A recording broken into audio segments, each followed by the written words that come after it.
नमस्कार विद्यार्थियों, बीए अंतिम वर्ष के लिए हम बात कर रहे थे निबंध। अपनी जो पाठ्य पुस्तक है उसमें अपने पाठ्यक्रम में जो शामिल निबंध है उनकी आज अपना निबंध रहेगा संत साहित्य की ऐतिहासिक भूमिका, जिसके लेखक है डॉक्टर रामविलास शर्मा।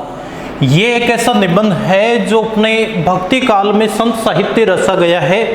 उस संत साहित्य की क्या विशेषताएं हैं, संत साहित्य हमारे लिए कितना उपयोगी है और संत साहित्य का इतिहास में क्या वर्णन है, संत साहित्य हमें आज किस प्रकार से मार्गदर्शन करने वाला है, उसकी सारी बातें अपने इस निबंध में रामविलास शर्मा के द्वारा बताई गई है।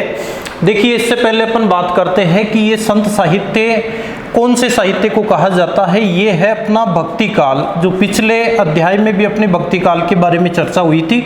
ये जो भक्ति काल है ये दो भागों में बटा हुआ है मुख्य रूप से। पहली जो भक्ति है वो मानी जाती है अपने निर्गुण भक्ति, निर्गुण भक्ति। और भक्ति का जो दूसरा भेद है भक्ति काल में वो है अपने सगुण भक्ति। तो अपने हिंदी साहित्य के इतिहास में भक्ति काल को दो भागों में बांटा जाता है, निर्गुण भक्ति और सगुण भक्ति। पुनः इन दोनों को दो दो भागों में बांटा जाता है। निर्गुण भक्ति भी दो भागों में बटी हुई है और आपकी सगुण भक्ति भी दो भागों में बटी हुई है। पहला इसमें बात करते हैं संत काव्य धारा, संत काव्य धारा या ज्ञान मार्गी शाखा, ज्ञान मार्गी शाखा। और दूसरा इसका जो भेद है वो है सूफी संत, सूफी संत, या इसका अन्य नाम है निर्गुण भक्ति के दूसरे भेद में अन्य नाम है प्रेम मार्गी शाखा, प्रेम मार्गी शाखा।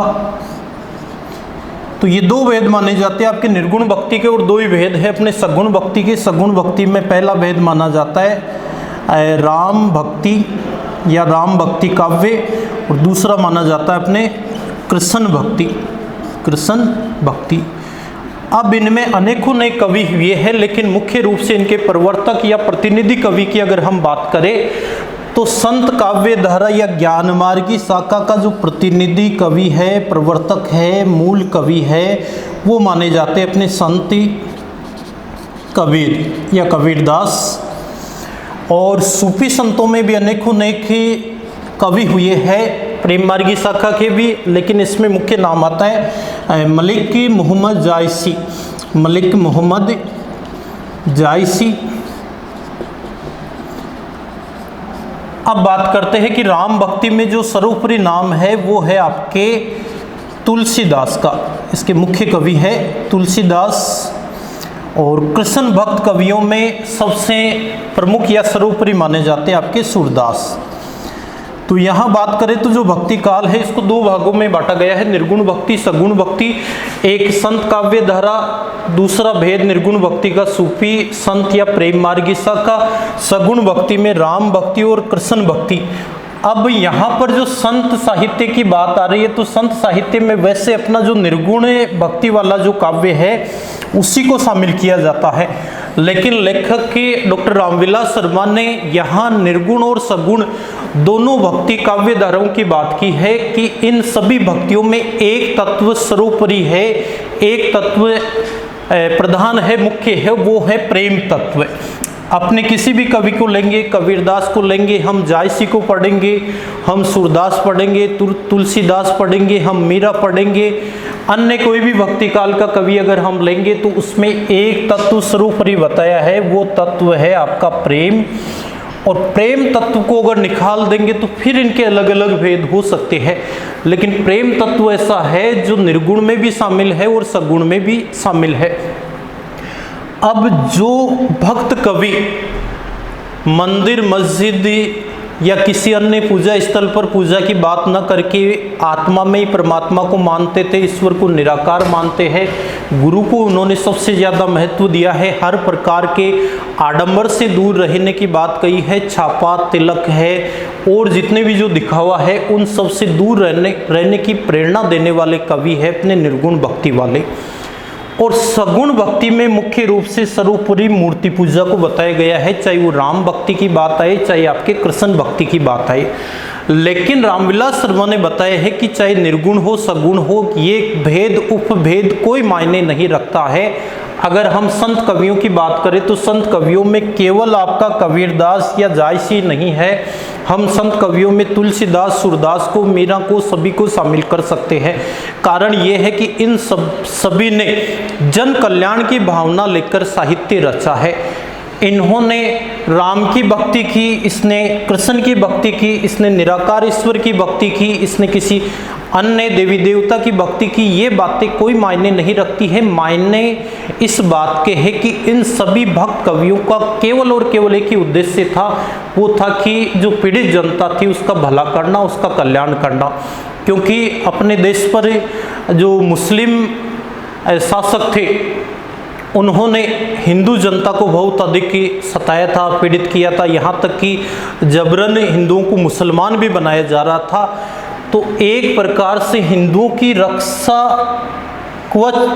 कवच के रूप में या रक्षा सूत्र के रूप में इस भक्ति काल के साहित्य को माना जाता है। तो संतों का जो योगदान है वो केवल एक कवि के रूप में नहीं है बल्कि एक समाज सुधारक के रूप में है। विशेषकर यहाँ हम बात करें अपने प्रधान या मुख्य कवि की, जो इससे शीर्षक के निबंध में संत साहित्य की ऐतिहासिक भूमिका शीर्षक निबंध में जो चर्चा हुई है वो संत कबीर की हुई है।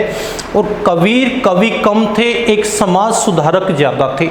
इसीलिए कबीर का जो योगदान है वो अनेकों नेक आने वाली पीढ़ियों तक हमेशा रहेगा। कि कबीर को केवल हम एक पक्षीय नहीं देख सकते कि इन्होंने निर्गुण भक्ति की बात कही है, उन्होंने निराकार ईश्वर की बात कही है, इन्होंने आत्मा में ही परमात्मा को बताया है, इन्होंने मंदिर मस्जिद का विरोध किया है। ये बात ही ज़्यादा महत्वपूर्ण नहीं है, बल्कि महत्वपूर्ण ये है कि कबीर ने अपने पदों के माध्यम से, अपने दोहों के माध्यम से, अपनी साखियों के माध्यम से केवल और केवल लोगों के भलाई का, जन कल्याण का रास्ता जो अपनाया था वो आज भी हमारे लिए महत्वपूर्ण माना जाता है। जो न केवल एक साहित्यिक दृष्टि से बल्कि एक सामाजिक दृष्टि से भी कबीर का जो योगदान है वो अविस्मरणीय है, जिसको हम कभी भी भूल नहीं सकते या भुला नहीं सकते हैं। अब इस निबंध के प्रारंभ में डॉक्टर रामविलास शर्मा ने बताया है कि अंग्रेजी शासन कायम होने से पहले भारत में एक ऐसी काव्य धारा चली थी जिसको संत साहित्य के नाम से जाना जाता है। और उस संत साहित्य का जो उद्भव स्थल है या इसका जन्म स्थल है, वो जन्म स्थल न कोई मंदिर था, न कोई मस्जिद था, न गुरुद्वारा था, न अन्य कोई धार्मिक स्थल था, बल्कि इस भक्ति का उद्भव जो है वो लोगों की आत्मा में या लोगों के हृदय में हुआ था। तो निबंध में ये बताया है कि ये जो भक्ति काल है, इस भक्ति काल का प्रारंभ लोगों के हृदय में हुआ था और लोगों की जो पीड़ाएं हैं उन पीड़ाओं को सर्वोपरि मानते हुए भक्त कवियों ने अपने अपने इष्ट देव, अपने अपने आराध्य देव के माध्यम से ये बातें बताई थी कि किस प्रकार से लोगों की सोई हुई आत्मा को जगाया जा सकता है, उन्हें पुनः संगठित किया जा सकता है, देश में जो अनेकता थी उस अनेकता में एकता कैसे स्थापित की जा सकती है। इसीलिए यहाँ अपने लेखक ने निर्गुण और सगुण का भेद नहीं मानकर केवल भक्ति की बात कही है, चाहे उसके कोई से भी रूप हो। सभी कवियों ने केवल हम ये कह सकते हैं कि जन उपयोगी बातें बताई थी। कबीर ने बताया है कि ईश्वर न मंदिर में है न मस्जिद में है। अब कबीर को हम ये नहीं कह सकते कि कबीर ने हिंदुओं का विरोध किया है, कबीर ने मुसलमानों का विरोध किया है। कबीर ने केवल और केवल दिखावे का विरोध किया है, कबीर ने केवल और केवल आडंबरों का विरोध किया है। कबीर हर प्रकार की प्रपंचों से दूर रहने के लिए लोगों को जागरूक करते थे।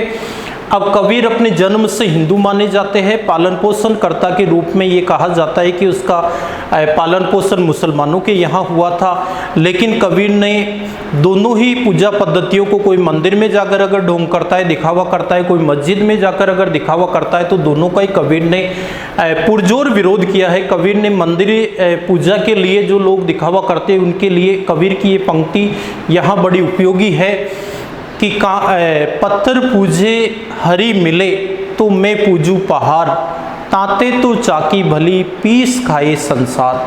कबीरदास ने इस काव्य पंक्ति में ये बताया है कि अगर पत्थर को पूजने से ही अगर भगवान मिले, हरि मिले, तो कबीरदास ने कहा है कि मैं पूरे पहाड़ को एक साथ ही पूज लेता हूँ। जो हिंदू धर्म में करोड़ों देवी देवता है उनकी प्राप्ति मुझे तुरंत ही हो जाएगी। लेकिन कबीर कहते हैं कि ऐसा करने का कोई औचित्य नहीं है। वास्तव में इस पत्थर पूजा से तो अच्छा कबीर ने पत्थर की जो चाकी या चक्की है उसी को उपयोगी माना है, जिससे कम से कम लोग पीस कर अपना पेट तो भरते हैं। इसमें गेहूँ पीसा जाता है। इसी तरीके से कबीर ने जो मुस्लिम पूजा पद्धति है, मस्जिद पूजा है, उसका भी उन्होंने विरोध किया है। कबीर ने कहा है कि कांकर पात्र जोड़कर मस्जिद ली चुनाए, तापे चढ़ के मुल्ला बाग दे क्या बहरा हुआ खुदाए। इसका तात्पर्य से है ये है कि कंकर और पत्थर जोड़कर मुसलमानों ने मस्जिद का निर्माण कर लिया और वहाँ जाकर वो जोर जोर से अपने अल्लाह को, अपने खुदा को पुकारते हैं। तो कबीरदास कहते हैं कि हे महान भाऊ, कोई खुदा या अल्लाह बहरा नहीं है। उन्होंने बताया है कि तेरा साही तुझ में जू पहुवन में बास, कि तुम्हारा भगवान तुम्हारे अंदर ही है। जिस प्रकार से फूलों के अंदर महक होती है, सुगंध होती है, ठीक उसी प्रकार से तुम्हारी आत्मा में ही परमात्मा है। तुम्हें अपने आप को समझना है, तुम सर्वशक्तिमान हो। ये बात कबीर की उस मुगल काल में सबसे अधिक प्रभावी मानी गई थी। जिस समय मुस्लिम में आक्रांता हिंदुओं के ऊपर अनेक प्रकार के अत्याचार कर रहे थे और हिंदू धर्म जो अलग अलग जाति वर्ग भेद में अलग अलग समुदायों में बटा हुआ था, उन सबको उन्होंने कहा कि ये जो अलगाववाद की स्थिति है, ये बातें धर्म में शामिल नहीं होती है। कोई भी धर्म हमें तोड़ने की बात नहीं कहता है, धर्म का उद्देश्य केवल जोड़ना होता है। इसीलिए उन्होंने कबीर ने जगह जगह कहीं राम शब्द का उच्चारण किया है, कहीं केशव कृष्ण का उच्चारण किया है, कहीं खुदा कहा है, कहीं अल्लाह कहा है, कहीं पीर पैगंबर की बात कही है। लेकिन कबीर का ईश्वर केवल एक ही है, निराकार। और ये बताया है कि उसके जैसे नाम अनेकों नेक है, वैसे ही उसका रूप भी अनेक है। वो घट घट में वास करता है, हर जगह रहता है। कबीर की एक पंक्ति अपने इससे निबंध में बताई गई है कि भक्ति का मार्ग झीना रे। झीना का मतलब होता है पतला, कि भक्ति का जो मार्ग है वो बहुत ही सूक्ष्म है और उस रास्ते से हर कोई व्यक्ति नहीं निकल सकता है। वही आत्मा, वही व्यक्ति उस भक्ति के छोटे से रास्ते से निकल सकता है जिसने अपने हृदय के अवगुणों को दूर करके केवल सद्गुणों को अपनाया है। तो कबीर ने सदाचार पर सबसे ज़्यादा जोर दिया है। कबीर हम ये कह सकते हैं कि निम्न जाति जो समझी जाती थी उसी में इनका पालन पोषण हुआ। तो हम ये कह सकते हैं कि न केवल कबीर बल्कि अन्य जितने भी भक्त कवि हुए हैं, अधिकांश उन सब का जन्म निम्न जातियों में हुआ है और उन्होंने अपने धर्म में, अपने देश में, चाहे हिंदू हो चाहे मुसलमान, होने वाले छुआछूत और अन्य जो भेदभाव थे उन सबको समाप्त करने का उद्देश्य इन संत कवियों का था। तो इन संत कवियों ने एक प्रकार से देश में फैली हुई जो असमानता थी, देश में फैले हुए जो छुआछूत की जो भावना थी, उन सबको समाप्त करने की बात कही थी। उनके लिए एक अछूत समझे जाने वाला व्यक्ति भी उतना ही पूजनीय है जितना एक उच्च जाति का व्यक्ति है।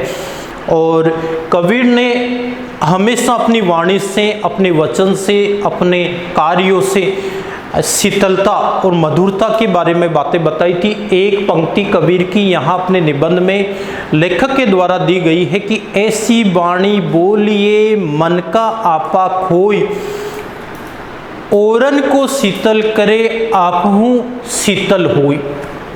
तात्पर्य यह है कि कबीर ने ये कहा है कि ऐसी वाणी, ऐसी भाषा, ऐसी बोली हमें बोलनी चाहिए जिससे कि हमारे मन का जो अहंकार है वो स्वतः ही समाप्त हो जाए और हम अपनी मधुरता से अपने स्वयं के मन को शांत करें और सुनने वाले को भी हमारी जो वाणी है वो बहुत प्रिय लगे, सुनने वाले व्यक्ति को बहुत कर्ण प्रिय लगे, उसके कानों को प्रिय लगे, इस प्रकार की बातें संत काव्य में देखने को मिलती है, जिसका उद्देश्य हर प्रकार की विषमता को दूर करना और समानता की स्थिति कायम करनी थी। दूसरा, ये जो जायसी है, इसने जैसे सूफी संत इसको माना जाता है, तो इसने जितने भी काव्य ग्रंथ लिखे हैं वो सारे के सारे हिंदू धर्म से संबंधित है। जायसी एक मुस्लिम कवि है, एक मुस्लिम धर्म से संबंधित था, लेकिन अपने हृदय से, अपने कार्यों से, अपने काव्य रचनाओं से जायसी पूर्ण रूपेण हिंदू था, और उन्होंने हिंदू और मुसलमान दोनों की जो असमानता है उसको मिटाने का, उसको तोड़ने का, उसको दूर करने का प्रयास जायसी के द्वारा किया गया है। फिर बात करते हैं तुलसीदास। तुलसी का जन्म उच्च जाति में हुआ था, लेकिन तुलसी का उद्देश्य भी था कि समाज में फैली हुई जातिवाद, समाज में फैली हुई वर्ण व्यवस्था बिल्कुल समाप्त हो, क्योंकि तुलसी जाति से ब्राह्मण थे, लेकिन स्वयं तुलसी ने ब्राह्मणों के अत्याचार सहे थे, और तुलसी ने जो उपदेश दिए थे वो किसी जाति विशेष से संबंधित नहीं थे, बल्कि तुलसी ने भी अपने हिंदू धर्म में चली आ रही वर्ण व्यवस्था, जाति व्यवस्था का खंडन किया है, और इस बात का मंडन किया है कि कोई भी सदाचार पर चलने वाला व्यक्ति राम का भक्त हो सकता है, ईश्वर का भक्त हो सकता है। ईश्वर का भक्त होने के लिए अहंकार और जो बुराइयां हैं उसका त्याग करना जरूरी है। ये बातें तुलसी ने अपने काव्यों के द्वारा रची है।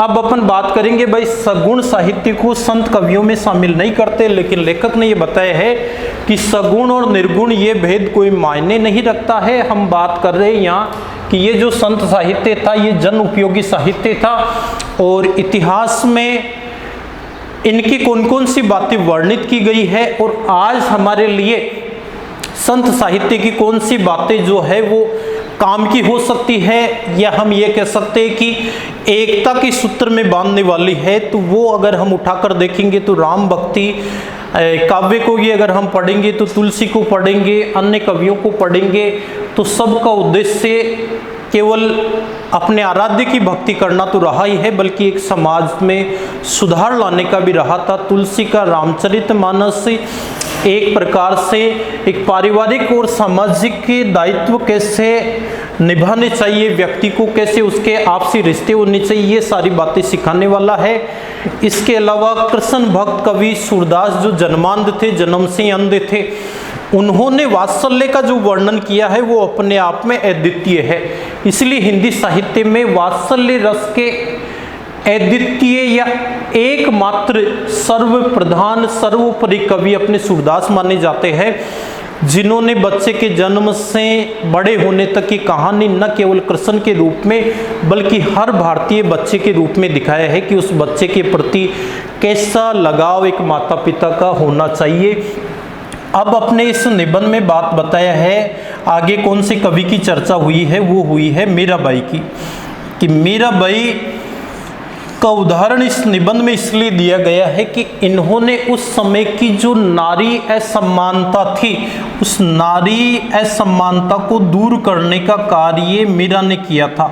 नारी असमानता, क्योंकि ये उच्च जाति से संबंधित थी मीरा, और राजवंश में इसका पालन पोषण हुआ, राजवंश में ही इसकी शादी हुई। तो एक प्रकार से उस समय अछूत निम्न समझे जाने वाली जातियों के बीच में जाना, उनके बीच में जाकर सत्संग करना, भजन कीर्तन करना, ये उस समय बिल्कुल प्रतिबंधित था। लेकिन ऐसी अंध मान्यताओं को तोड़ने का कार्य मीरा ने किया है।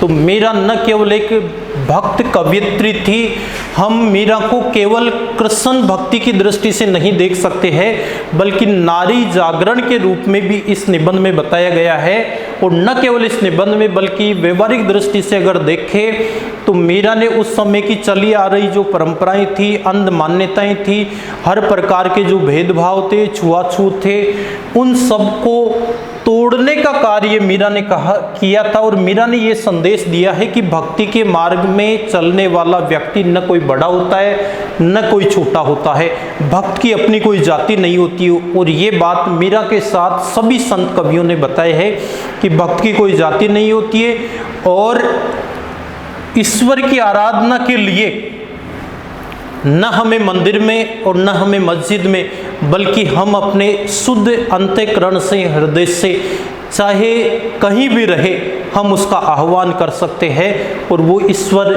हमारी पीड़ा, हमारे दुख दर्द को ज़रूर सुनेगा। ये सारी बातें भी अपने संत कवियों के द्वारा बताई गई है, जो आज सैकड़ों वर्षों बाद में भी हमारे देश के लिए बहुत अधिक उपयोगी है।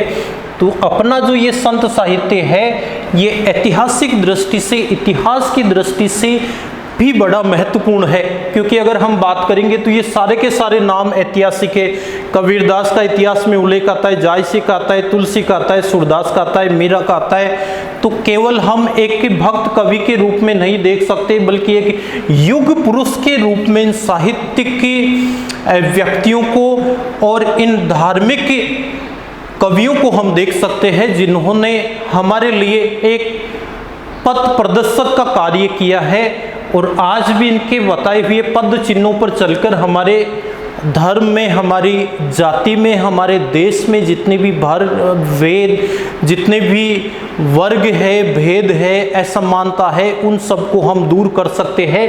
अपने इस निबंध में ये भी बताया है कि इन भक्त कवियों के लिए कबीर की बात को कबीर ने न वेद की बात कही है, न पुराण की बात कही है और न कुरान की बात कही है। उन्होंने बताया है कि वेद, पुराण, कुरान, इन सब से ऊपर ईश्वर आराधना है, और वो ईश्वर आराधना के लिए हमें किसी वेद के ज्ञाता होने की ज़रूरत नहीं है, पुराण की जानकारी होने की ज़रूरत नहीं है, कुरान की जानकारी होने की ज़रूरत अपने को नहीं है। केवल अपना अंतःकरण शुद्ध होना चाहिए।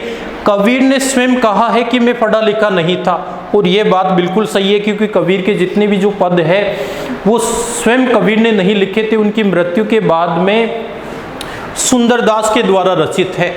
कबीर एक घुमक्कड़ प्रवृत्ति वाले व्यक्ति थे, और जहाँ कहीं भी गए, जहाँ भी उन्होंने जो बुराई देखी, जो असमानता देखी, उसके बारे में, उसके विरोध स्वरूप उन्होंने अपने पद मौखिक रूप में कहे थे।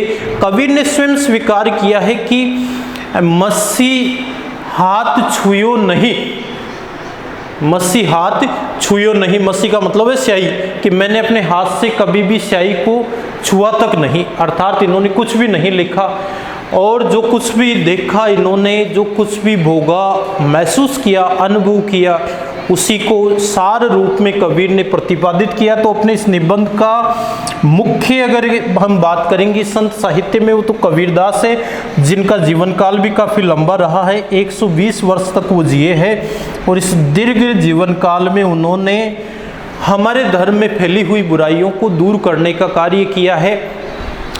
कबीर की एक पंक्ति अपने इस निबंध में ओढ़ ली गई है, उसकी बात अपन करते हैं कि साधो पांडे निपुण कसाई, साधो पांडे निपुण कसाई, बकरी मार भेड़ को धाई, उनके हृदय में दर्द न आई या दया न आई। इसमें बताया कि साधु सन्यासी जो दिखावा करते हैं, छापा तिलक लगाने वाले, जो ढोंग रचने वाले जो व्यक्ति है, वो वास्तव में धार्मिक व्यक्ति नहीं है, बल्कि वो धर्म का चोला ओढ़कर एक ढोंगी व्यक्ति है। ऐसे व्यक्तियों से बढ़िया तो एक कसाई है, उनकी स्थिति एक कसाई के समान ही है। जैसे एक कसाई को भेड़ बकरियों को मारने में कोई दया नहीं आती, उसी प्रकार से धर्म के नाम पर आडंबर दिखावा करने वाले जो लोग हैं, उनसे भी सामान्य जनता को बचना चाहिए, दूर रहना चाहिए। ऐसी सारी बातें कबीर के साहित्य से हमें सीखने को मिलती है, जो कबीर आज भी हमें ये बात बता रहा है कि किस रास्ते पर चलकर हम एक सच्चे धर्म की प्राप्ति कर सकते, ईश्वर की प्राप्ति कर सकते हैं। कबीर ने बताया है कि गुरु को उन्होंने सबसे ज़्यादा जो महत्व दिया है, इसका मतलब न केवल गुरु, बल्कि उन्होंने बताया है कि हर व्यक्ति के प्रति हमें आदर सम्मान की भावना रखनी चाहिए, क्योंकि आत्मा में ही परमात्मा है। निश्चित रूप से हर किसी की आत्मा का हमें ख्याल रखना चाहिए, उसको पीड़ा, दर्द, तकलीफ नहीं देनी चाहिए। ये सारी बातें संत साहित्य में अपने को सीखने को, जानने को मिलती है। तो संत साहित्य वास्तव में ऐतिहासिक दृष्टि से भी महत्वपूर्ण है, जन कल्याण की दृष्टि से भी महत्वपूर्ण है, और आज हमारे जीवन में बहुत सारी जो बुराइयां आ चुकी है, उन बुराइयों को दूर करके एक सच्चा, सरल और अच्छा जीवन जीने के लिए, सादगीपूर्ण जीवन जीने के लिए भी हमें संत साहित्य प्रभावित करता है और करता रहेगा। तो ये आज का अपना निबंध था, संत साहित्य की ऐतिहासिक भूमिका, जो डॉक्टर रामविलास शर्मा के द्वारा रचित है। रामविलास शर्मा अपने हिंदी साहित्य में एक समीक्षा आलोचना के क्षेत्र में एक बहुत चर्चित प्रसिद्ध नाम है।